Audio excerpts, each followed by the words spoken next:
He never tell that I don't have time, but he will make time to sit with God. அவன் தேவனோடு உறவாடுவதற்கு நேரம் இல்லை என்று சொல்லுகிறவன் அல்ல, தேவனோடு உறவாடுவதற்கு நேரத்தை உருவாக்குகிறவன்.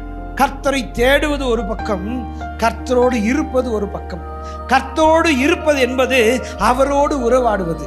உங்கள் சிந்தை, பேச்சு எல்லாமே எப்பெல்லாம் நேரம் கிடைக்குதோ, கர்த்தரோடு இருக்க விரும்புகிறவன் நேரம் கிடைக்கலன்னு சொல்ல மாட்டான், நேரத்தை உருவாக்கி கர்த்தரோடு இணைவான். அப்படிப்பட்ட ஒருவனுடைய வாழ்க்கையில் தான் கர்த்தருடைய சித்தம் நிறைவேறும்.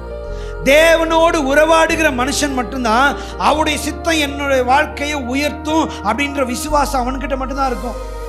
ஏன்னா செடியோடு இணைக்கப்பட அதன் சாரங்கள் உள்ளே வர வர விசுவாசம் அது முளைத்தெழும்பும், அது கனி கொடுக்கும், அது ஜெயிக்க வைக்கும்.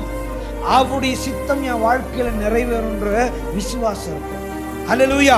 அப்ப கர்த்தரோடு இருந்து கர்த்தரோடு உறவாடி அவருடைய சித்தத்துக்கு ஒப்பு கொடுத்து வாழுகிறவருடைய காரியங்கள் அவர் கையினால் வாய்க்கும்.